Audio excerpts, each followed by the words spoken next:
SwayamPrabha. Digital India. Educated India.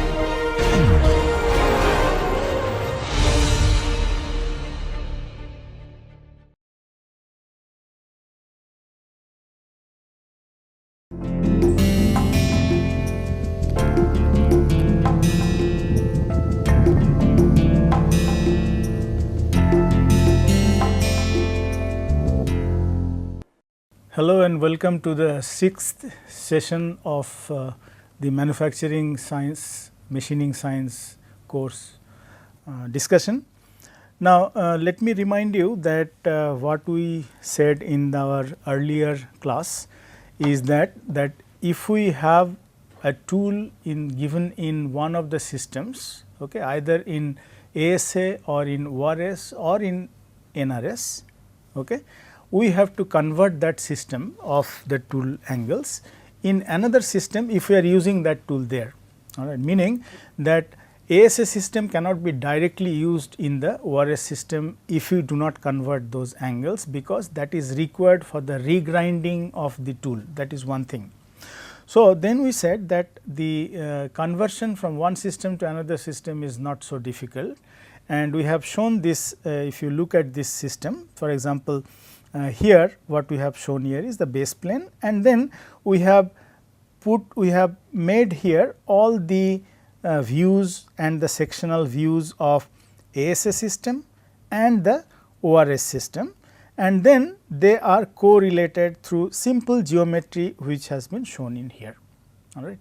So, if you look at it, you will see that easily you can actually convert from the ORS system, for example, so from the ORS system to the ASA system, and from ORS system to the ASA system in this way, all right. So, here it is the tool inclination angle, and here is the orthogonal rake angle. Similarly, what we said is that the ORS system also can be converted to NRS system by projecting the axis from the ORS system to NRS system. In here it is shown that the Z0, this is the system of axis Z0 X0, this has been projected to the normal rake system when it is inclined with an angle of I with respect to the Z0 axis or the orthogonal rake system axis. Then if the tool is projected in the Zn and the Xn axis, okay, this is the Xn axis will be perpendicular to that. In that case, it can actually be said to be the tool which is this B0 Qn, and this is the tool as in case of the normal rake system. So, therefore, this angle between the rake face, newly formed rake face which is in the normal rake system, and the X0, this can be considered as the normal rake system. So, we have converted the alpha 0 to alpha n, that is orthogonal rake to normal rake system, and again through the geometry as it is shown here, you can easily convert the normal rake system to the the ORS system, all right. I hope this is clear from here. Next, what we will be discussing in this session is the selection of tool angles, meaning that how we can select the tool angles out of all those angles. Let us say take any of these systems, let us say ORS system. Okay.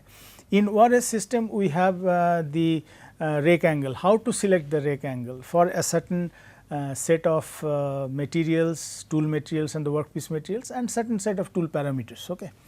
These are the factors which depend or which dictate us how to select the rake angles, for example. With 0 inclination angle or the back rake angle, the chip will be flowing parallel to the work surface and may cause removal problem. If we do not have any inclination angle or the back rake angle, the chip will not be it will not be possible to remove the chip, because it will flow parallel to the workpiece surface and it can actually entangle with the workpiece. Okay. With appropriate inclination angle, therefore, or the back rake angle, the chip can be made to flow away from the workpiece, okay, and it can then go along the flow along the rake face of the tool, and on the rake face you can have some chip breaker okay, and the chip while flowing will hit the chip breakers and the chips will be broken. So, the chip removal problem will be solved if we have certain values of the inclination angle or the back rake angle. If they are 0, in that case the chips will be flowing parallel to the workpiece surface and it will not be possible to remove the chips. That is a big problem in the machining to dispose of the chips, okay, but because otherwise it will entangle with the tool and the workpiece, it will scratch the already machined workpiece surface and it will spoil the surface finish of the workpiece. Similarly, side rake, orthogonal rake and the normal rake, these are the 3 rake angles in 3 different systems. This is in ASA, this is in ORS and this is in the NRS system. These angles influence the cutting forces, power and the surface finish. Okay. These are very important angles, whereas the back rake angle, for example, it will not affect the surface finish or the power and the force, cutting force. The larger is the rake angle, the lower are the cutting forces and power and better is the surface. This is the in general. Now, what we mean to say is that if the side rake or orthogonal rake or the normal rake system, if it is large in value, in that case the force will be decreasing. I will give you the reason or the physics behind it. Let us say what we said is this, that if we have in this, okay, in this let us say we have in this axis it is the force, let us say cutting force, in this axis we will have a alpha. This alpha by alpha we mean to say either it is an orthogonal rake or it is a normal rake, okay, as it is given here, as you can see that, or it is a side rake, orthogonal rake or the normal rake. Okay. Yeah, it can be also side rake angle. So, in case when this is more, so the force is going like this, meaning that for the less value of these angles the force will be higher and for higher values of these angles force will be less. Now, why it is so? What is the physics behind it? Let us take an example of the turning. Okay. Let us say here we are having the process, this is the workpiece, okay. This is the tool, this is the tool with certain rake angle, all right. Let us say here the rake angle is alpha 1, okay. This is alpha 1. So, as you know that this is the shear plane, all right, and this is the depth of cut, or in orthogonal cutting also it is the T1, which is uncut thickness. We will discuss these things little later. Now, for this we now increase the value of the alpha, okay, this one of these alpha, of course, the side rake angle, orthogonal rake angle or the normal rake angle. So, let us say we will increase it, we will increase means we will make it like this, okay. So, this alpha is now increased to alpha 2, alpha 1 is increased to alpha 2. Then what happens with the flow is the chip will be like this and the shear plane will be something like this. If the shear plane was here for the alpha 1, for alpha 2 the shear plane will be like that. So, this is the angle between the shear plane and the cutting velocity vector, which is called the shear plane angle. This is let us say phi 1 and this is phi 2. Okay. So, what is happening overall, that the shear plane is decreasing in length, all right. Therefore, less amount will be machined and the force and the power consumption will be less and the surface finish will be better, because the force requirement or the force applied to the process will be less. Okay. So, less force Fc cutting force, the power we will discuss in details later on also. The power is given by the Fc and the Vc. So, if the Fc is less, so the power will be less, all right, and the finish will be better. So, therefore, the finish is better. So, this is what happens when the alpha increases. as alpha increases, force will be less, power will be less, and the finish will be better. And this is the physics behind it, that as the alpha is increasing, then the shear plane is decreasing and the less amount will be, less force will be required to remove that material with the less shear plane length, okay, and the force requirement will be less as well as the power will be less. Power is given by the product of Fc and the cutting velocity vector, which is the Vc. For the large rake angles, however, meaning what we are saying is that if we are increasing the rake angle, that means less power, that means it is better. So, let us increase the rake angle. But what happens is that, as you can see, this, suppose I will draw it again because it is very cumbersome here. Let us say this is a tool which has a rake angle of alpha 1, okay, and we are increasing that rake angle and making that rake angle as alpha 2. So, as a result, what is happening is its tool is becoming thinner. Okay. Tool is becoming thinner means the tool strength is going down, all right. So, as alpha is increasing, so tool becomes thinner, okay. Thinner means less stronger, right, that is less stronger, less strong. So, that is one reason, and another reason is that as the tool rake angle is increasing, the material available here will be less, and the material available less means that less material is available for heat conduction. Okay. So, the less material available for conduction of heat. So, this is important because otherwise the heat will be accumulated in the tool, okay. And during the process, as we have seen that as the cutting process increases and as the cutting velocity increases, the temperature increases, and the temperature, once again I will repeat that this is root over Vc. So, as the temperature is increasing, that means this is to be conducted, this has to be taken away.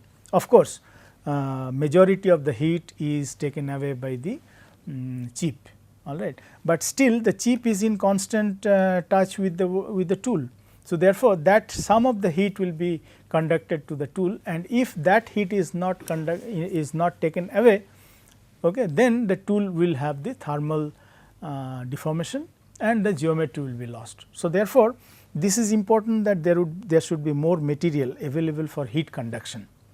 So, therefore, we cannot infinitely increase the rake angle of the tool, because if we increase the rake angle of the tool, of course, we will get the benefit of having the less power and the less force, but we are having the less material available for heat conduction, then the tool will be thermally deformed and there will be less strength of the tool, because tool is getting thinner, as we have I have shown it here.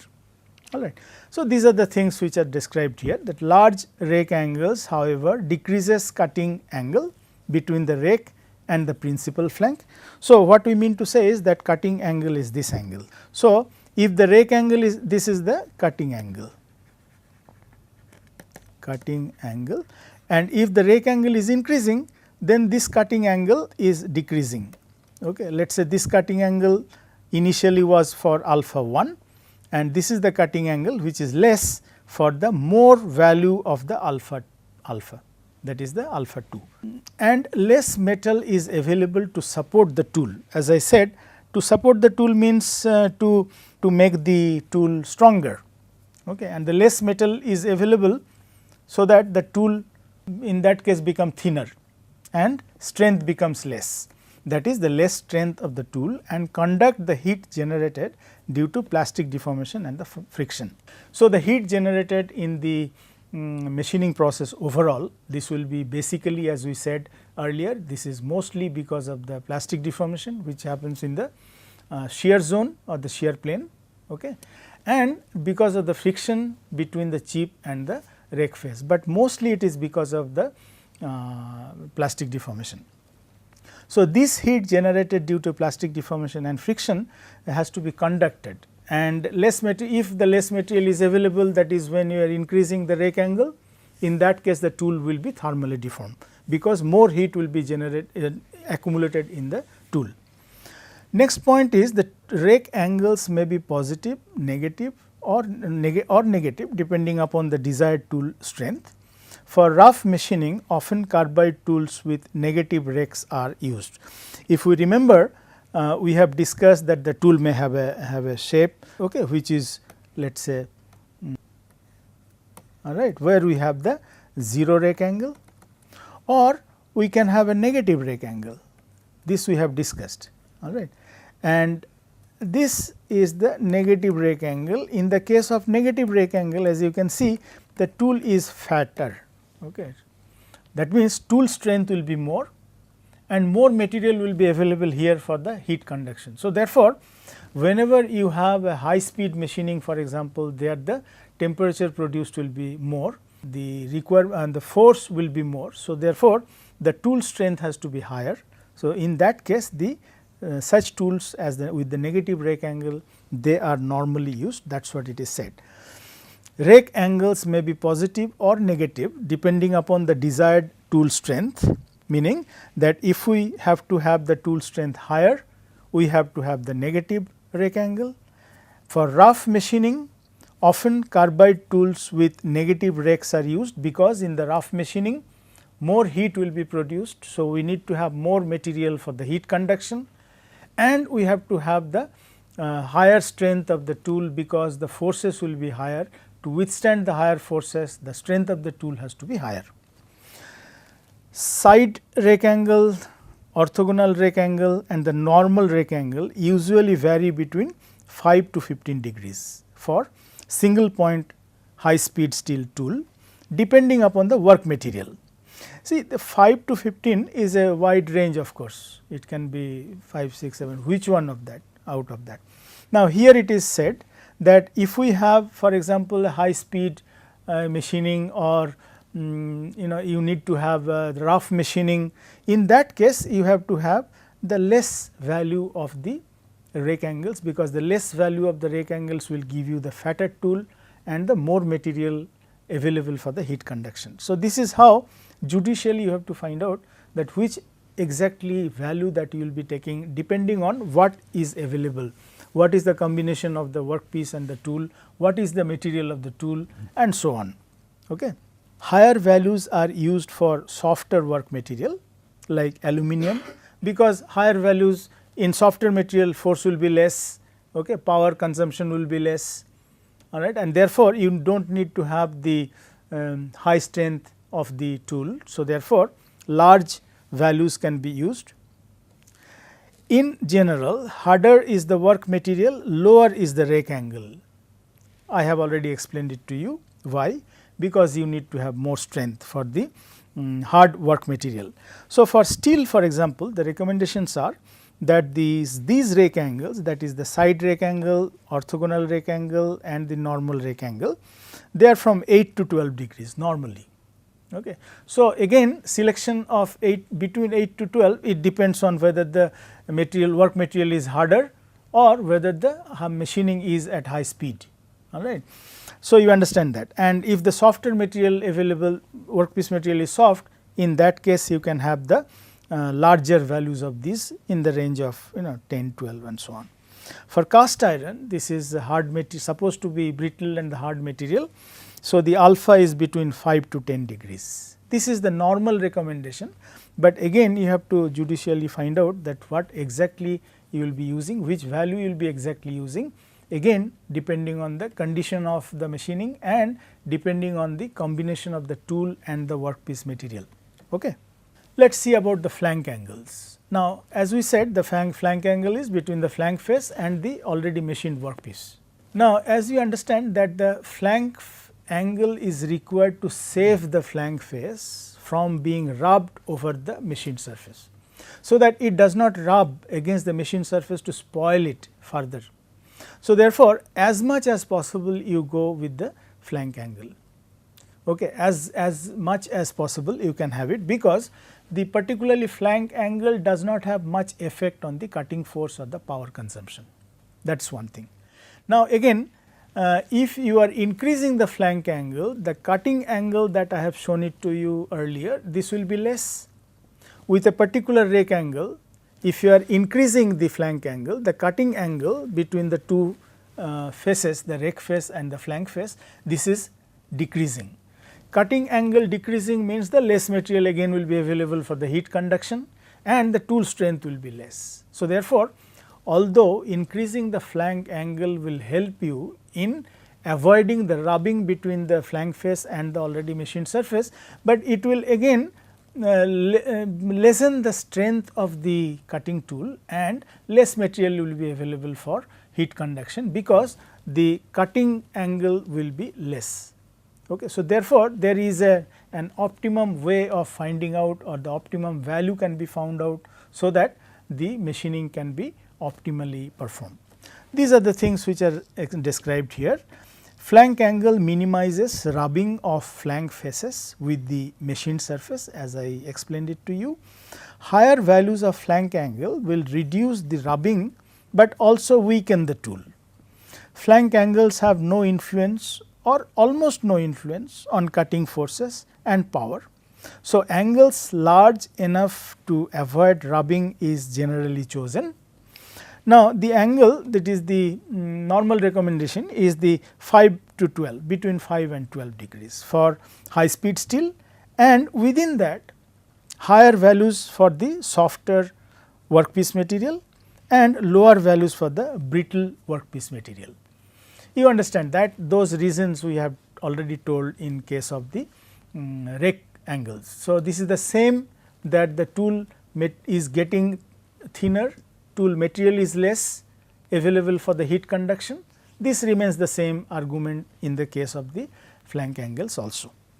Now, the cutting edge angles, I will remind you that the cutting edge angles are those angles which are made between the cutting edges. So, this is the principal cutting edge, this is the auxiliary cutting edge, and the cutting edge angles are this is the principal cutting edge and the auxiliary cutting edge.